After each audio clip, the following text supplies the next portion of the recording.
And wow, Mexico, and they use water with mussel. Wow, manzanilla and pistil. What herb formula would you recommend for using in a colonic and or enema for enhancing the cleansing? Well, you could use any greens, any chlorophyll, any heel oil tea. You could use any of those things. You know, implants. My sister's used a Klima board for a lot of years and implants greens and stuff. But really, when you look at the colon, unless you're way up here in the ascending area, do you get really a lot of absorption of nutrients. Most of your absorption of nutrients have already taken place in the small bowel. You get some micro trace elements and the like, and then of course water and stuff to make your stool solid. But you know, the colon isn't the place for their best absorption. Your best absorption is in the 22-foot of small bowel. That's where you get most of your absorption. So colonics are really okay for the colon, but there's only so much you can do with it with the even implants. Really, your best bet is think lymph, which is in the wall, and that goes back to the kidneys and adrenals. And so that's the best way to think that way, and then use the herbal formulas to clean out the whole gut. Having those, like I say, capsules are excellent for GI tract work. And the GI broom, I tried to develop something that has a real strong pulling and cleansing effect on the gut and healing effect on the gut. Can't just get too radical with everything. All in its due time, you know.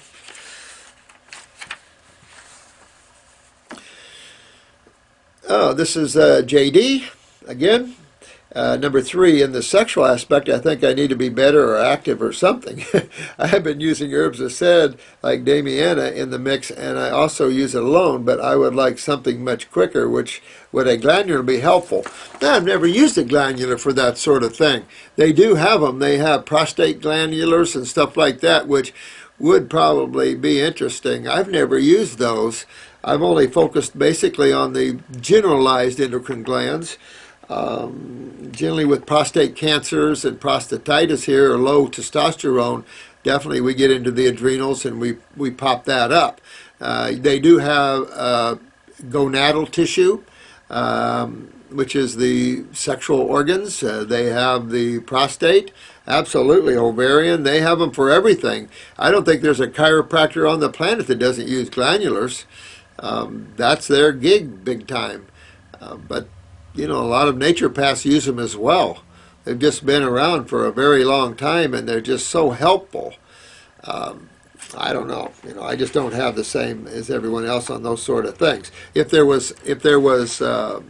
these were animals in the wild and we were killing them off and grabbing their innards, that'd be a different subject matter altogether. And if I cannot get it shipped, could I use a piece of meat or gland for the meat store? Well, you know, I've also said that you could, be honest with you, and I've always said if you want to have some good sex, have a piece of meat before you have it, because it's so, and I want to use the word irritant, or it's definitely astral. So it's really sexual organs, but that the animal level is a very sexual level, and if meat definitely turns on the gonads. It's also full of epinephrine, so obviously it's going to stimulate adrenals neurologically. So all of that can have an effect, although there's a price to pay for eating the dead tissue. You know, a little bit in that way, I suppose, but. Not something that I recommend. I'm just saying it. I'm not recommending it. But getting the body healthy. I remember as a fruitarian, the problem is that it was real easy to be celibate because it's just you merge in a different way, and it's you know, when you start moving your energy up to your consciousness, up to yourself. This is where your energy is, not down here in the lower chakras or the lower endocrine glands. So you tend to live life here instead of down here. and it does make a difference. It just affects you that way. So on fast and things like that, you might not have that sexual urge and things that you would have before. Uh, just interesting that way. At least that was my experience.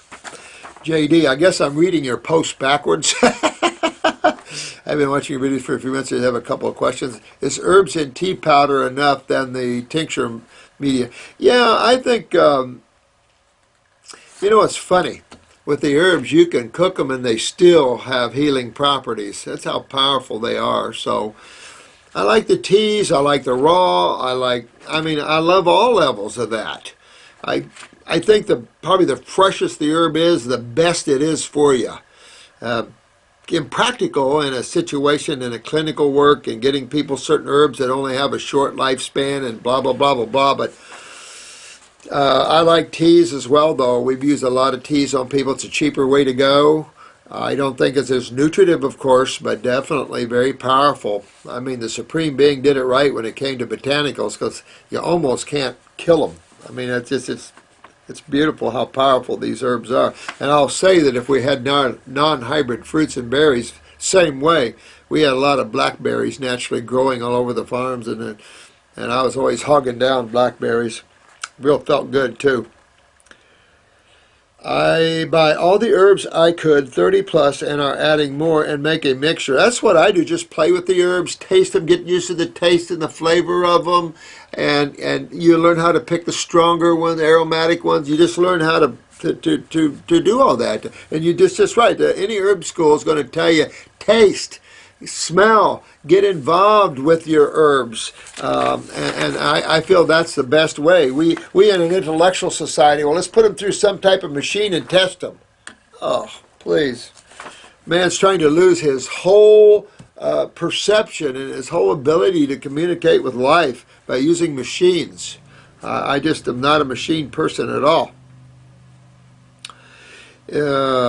Let me see, and are adding more and make a mixture and use them. It does not taste good. I think you can get too many herbs in a mixture, although you can see that when you take our formulas, probably 6, 7 herbs in each formula, and you're on 6 or 7 formulas, so you're at 40-some herbs. So, yeah. But, you know, when we do the tinctures, they're pretty merged together. But again, they're still there, so I don't know what to tell you about that. I just watch the ones that I put in there. I love herbs working together because they're synergistically involved. I think if you make different groups of teas and then do different teas maybe, but I found that when you do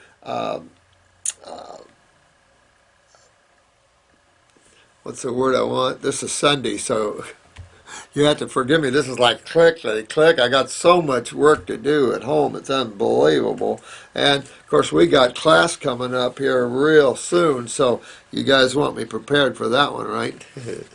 But, you know, when you macerate and you put all these herbs together, I like it better that way. In most herbal formulas, the herb company takes a little bit of comfrey, a little bit of golden seal, a little bit of say, chaparral, and a little bit of pokeweed, and they put it as individualized into one. I found that is not near as powerful as when you tincture them all together. Is when you let them brew all together, basically. That's a more powerful mixture, in my opinion, than most companies that just mix them one at a time into the formula. That's how Best Herbs was doing it. And I told him, I don't want mine done that way. I want mine to be distilled all together. I have wanted to send you my iris photo so I can have a before and after picture. That'd be good, detox regeneration through the iris, but it's hard to find someone with the right camera. I know, it is hard. I'm the first agreement with that. We get them in here, but it is hard. This is Express Tax Biz. Hey, young guys, how are we doing, guys? Hi, Doc. I've been doing some research, and I have found a study on coffee enemas. Dr. Max Gerson used this clinically as part of a general detoxification. Yeah, I'm very familiar with that there, guy. First for tuberculosis, then cancer. Caffeine is postulated with travel up the hemorrhoidal to the portal vein and thence to the liver itself. Gerson noted some remarkable effects of this procedure. For instance, patients could dispense with all pain killers once on the enemas. He cured thousands of people with cancer with this long with a raw food diet and juicing. I thought I'd run by it by the masters. Thanks, guys. I'm very aware of Gerson, very aware. And even though he might be touting thousands, if you look at the ratio of their cure ratio, it's not nothing like it is at this level. I found coffee enemas to be quite opposite. Overstimulating, and those on them, overstimulated, affecting the nervous system, overstimulating liver tissue, gut tissue. Therefore, constipation settled in, became very hard to move your bowels with a nice peristaltic, rhythmic manner. I found it was way too hard on the human body to use coffee enemas. And I look at that and I wonder, why would you... You're not trying to overstimulate the liver or anything else. Cancer has nothing to do with the liver. Cancer has everything to do with the lymph system and acids. All cancer is damaged cell by acids. And trying to move a system with caffeine like that after a while has the other effects. Remember, stimulation, innervation. They're just the flip side of the same coin, man. So I wouldn't get too carried up in that. You'd be better to implant green stuff. You know, real powerful green stuff like alfalfa juice or wheatgrass juice or something like that. But in reality, moving lymph is a kidney and adrenal issue and not a bowel issue. So I really think that even though it's going into the veins, still, that'd be a good way to feed someone that you couldn't even get a feeding tube in them. We have done rectal insertions before. And we'll talk about that a little bit in class, some of the ways you can get nutrition in someone besides by mouth. But thanks. You guys must be pretty busy right now. BTUAN1. Dr. Morse, I have questions about food allergies and intolerance, for example, peanut allergy and gluten intolerance. You know, this comes about with a lymph system in the state that people's are, and the gut, the shape people's are, and all the sulfa drugs and all that's damaged the human body from the villi to everything. So I think it's important that one just shift their consciousness to getting well. Shifting it and starting to eat the appropriate foods, as we've been discussing, the fruits and berries and melons to move lymph. You can have some salads and stuff. I'll talk to those little plants for you. They'll be okay. They love giving themselves. You have to look from their perspective too. And the perspective of a cow loves giving himself up. You know, I mean, what are you going to do? Sit around and eat all your life? I mean, you know, there's a lot of perspectives that's out there and a lot of different levels. You have to get to their level, the plant and the animal level, to understand that level. We can make our own hypotheses and ideas, but this is all. I've always seen the lymph with allergies and the peanuts and all this stuff. That's all the lymph system. And once you clean that lymph system out, you're not intolerant to anything. I see this all the time. The question here is, do people have strong reactions against certain food or substances in food because of genetic weaknesses or weak constitution? This could be, absolutely. If you have a good example, that's what we're seeing in the hepatic levels, which is the liver levels. You're seeing a lot of genetic weaknesses in gallbladders and in liver. So these infants are having a very hard time with these crappy high-protein, high-fat formulas, which are causing so much mucus. And then now they're trying to get, having trouble with all the mucus and congestion with the poor kidneys the way they are. They're forming tumors like nobody's business as infants. So we're seeing a lot of problems. And then the adrenals are down, so your nervous systems are down, your steroids are down, and just everybody's down. So just shifting that attention to a state of health, meaning that you're going to have to use detoxification to get there, the process of cleaning and revitalizing the human body, then all this stuff's going to go away.